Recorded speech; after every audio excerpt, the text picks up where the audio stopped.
Hi అండి అందరికీ welcome to my channel home chef Swapna YouTube channel. ఈరోజు వచ్చేసి అయితే వీడియో ఏంటంటే పులిహోర ప్రిపేరింగ్ అండి. 5 కేజీ పులిహోర వచ్చింది ఆర్డరు. అది ఎలా చేశానన్నది వీడియో అప్లోడ్ చేస్తున్నాను. నేనైతే 5 కేజీకి ఒక 1.5 కేజీ చింతపండు తీసుకున్నానండి. కడిగి పక్కకు పెట్టేసుకున్నాను. అలాగే హాట్ వాటర్ అందులో పోస్తే ఏమవుతుందంటే మంచిగా గుజ్జు బాగా వస్తుంది అనమాట. చింతపండు వేస్ట్ కాకుండా మామూలుగా పిసికి తీస్తే ఏమవుతుందంటే కొంచెం తుక్కు అంతా బయటకు వస్తుంది. ఇలా హాట్ వాటర్లో పెడితే మంచిగా గుజ్జు గుజ్జు ఉంటుంది అనమాట. దాన్ని మిక్సీకి వేస్తే చింతపండు ఏం వేస్ట్ కాకుండా ఉంటుంది. నెక్స్ట్ పులుపు దాన్ని ఎక్కువ ఉంటుంది అన్నట్టు. ఇలా మంచిగా మామూలుగా చల్ల వాటర్ వేసామనుకోండి పీసులు వస్తుంది. అదే హాట్ వాటర్ వేస్తే చూడండి ఇలా పట్టుకుంటే మెత్తగా ఉంటుంది అనమాట. అలా ఒక గంట సేపు నానబెట్టుకోవాలి. మంచిగా గుజ్జు అంతా ఇట్లా మంచిగా వస్తుంది అనమాట, జ్యూసీగా. అట్లా వచ్చిన తర్వాత దాన్ని మిక్సీకి వేసుకోవాలి. మిక్సీకి వేసుకొని ఫిల్టర్ చేసుకోవాలి. ఎందుకంటే చిన్న చిన్న తుక్కులు ఉంటాయి కదా, అందుకోసమని మంచి ఫిల్టర్ ఇట్లా చేసుకుంటే మంచి జ్యూస్ బాగా వస్తుంది అనమాట. అంటే తుక్కులు నారలు పలుకులు అలా ఏం లేకుండా నీట్గా వస్తుంది. వీడియోలో చూపిస్తున్నట్టుగా చేసుకోండి, మంచిగా ఉంటుంది అనమాట. చూడండి ఒకసారి అలా ఎంత బాగుంది చూడండి. అట్లా వచ్చిన తర్వాత ఆ జ్యూస్ను ఇంకా పొయ్యి మీద పెట్టేసుకోవాలి. ఇగో ఇలా.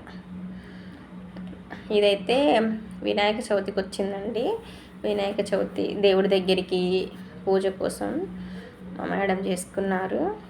ఇలా ఇంకా దేవుడు కాదు కదా, పొయ్యి మీద ఇచ్చేసుకొని ఇంకా పులిహోర పులుసు రెడీ చేసుకొని ఇంకా పొయ్యి మీద పెట్టేసుకున్నాను. పెట్టుకున్న తర్వాత ఇందులో ఏమేమి వేసుకోవాలంటే సాల్ట్ వేయాలండి. ఫస్ట్ అయితే సాల్ట్ వేసిన తర్వాత పసుపు వేసుకోవాలి. పసుపు వేసిన తర్వాత మంచిగా కడుక్కున్న కరివేపాకు కాడలతో సహా వేసుకోవాలి. ఆకులు వేయొద్దు ఎప్పుడైనా, కాడలతో సహా వేసుకుంటేనే మంచి స్మెల్ వస్తుంది అన్నట్టు.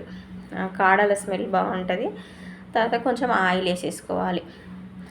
ఆయిల్ వేసుకొని కొంచెం జీలకర్ర మెంతుల పొడి అండి. జీలకర్ర మెంతులు కొంచెం మంచి పండుగ వేయించేసి పొడి వేసుకోవాలి. కొంచెం బెల్లం ముక్క అట్లా వేసేసుకొని చిల్లులు అది మూత పెట్టేసుకోవాలి. ఎందుకంటే మూత పెడితే బాగా టప్ అని లేస్తుంది. అది ఉడికిందని ఎలా తెలుస్తుంది అంటే మనం ముందు అది వేసుకుంటాం కదా ఆయిల్, అది పైకి తేలితే ఉడికినట్టు. తర్వాత బియ్యం పెట్టుకున్నాను. నేనైతే రైస్ కుక్కర్లోనే చేశానండి. 5 కేజీసే కదా, ఇది 1.5 కేజీ ఉడుకుతుంది. 3 సార్లు పెట్టుకున్నాను. ఇందులో కొంచెం పసుపు ఉప్పు వేసుకున్నాం అనుకోండి మంచిగా. మామూలుగా వైట్ రైస్కి అంత మంచిగా పడుతుంది, ఇలా అయితే బాగా పడుతుంది అనమాట. ఉడికేటప్పుడు కొంచెం ఆయిల్ వేసుకోవాలి. అప్పుడు అన్నం ఇలా పొడిగా వస్తుంది అనమాట. మంచిగా మెతుకు అతుక్కోకుండా వీడియోలో చూపిస్తున్నట్టుగా అలా వస్తుంది అనమాట. చూడండి ఎలా వచ్చిందో. రైస్ అయితే 1600 అండి బస్తా. ఎంత బాగా అయిందో. 5 కేజీ రైస్ 2 డబ్బాలకు వచ్చింది. అంటే మామూలుగా అయితే 5 కేజీస్ ఈ ఒక గిన్నెకే అవుతుంది. ఇంకా దానికి పొడి కోసం పులిహోర టేస్ట్ కావాలంటే ఈ పప్పులన్నీ కలిపి పొడి చేసుకోవాలండి. ఏం పప్పులు అవి, మామూలుగా మన కందిపప్పు, మినపప్పు, పెసరపప్పు అవన్నీ కలిపి పొడి చేసుకోవాలి. ఇంకా పోపుకు రెడీ పెట్టుకున్నాను. పులిహోర పులుసు అయిపోయింది, అటు రైస్ అవుతుంది.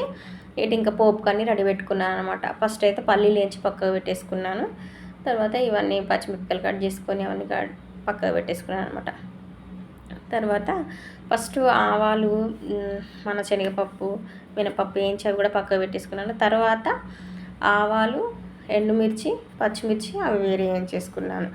అట్లా అయితే దేనికి అదైతే సపరేట్గా అయితే మంచిగా ఉంటుంది అనమాట. అలా వేసిన తర్వాత ఇంకా పోపు వేసుకున్నాను. ఆ పోపు ఇంకా రైస్లో కలిపేసేయడం అనమాట.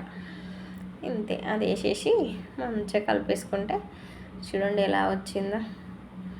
సూపర్గా లుక్ అయితే సూపర్ ఉంది చూడ్డానికి. ఇలా అంతే. 5 కేజీ పులిహోర చాలా ఈజీగా చేసుకోవచ్చు అండి. అంటే ఏమన్నా మనకు చిన్న ఫంక్షన్లు అయినా ఏదైనా ఉంటే అకేషన్స్ అలాంటివి ఉన్నప్పుడు, ఎక్కువ మంది ఉన్నప్పుడు 5 కేజీ ఈజీగా పడుతుంది మనకి. అందుకని వీడియోలో చూపిస్తున్నట్టుగా చేసుకుంటే చాలా ఈజీగా తొందరగా అయిపోతుంది అనమాట. ఓకేనా, వీడియో నచ్చితే మాత్రం లైక్ చేయండి. కొత్తగా చూసే వాళ్ళైతే సబ్స్క్రైబ్ చేసుకోండి. పులిహోర ఎంత కలిపితే అంత బాగుంటుందండి. ఫైనల్ లుక్ అయితే ఇది. కొత్తగా చూస్తున్న వాళ్ళైతే సబ్స్క్రైబ్ చేసుకోండి. వీడియో నచ్చితే లైక్ చేయండి. ఎవరికైనా అవసరం ఉంటే హోమ్ ఫుడ్ కోసం షేర్ చేయండి. ఓకేనా.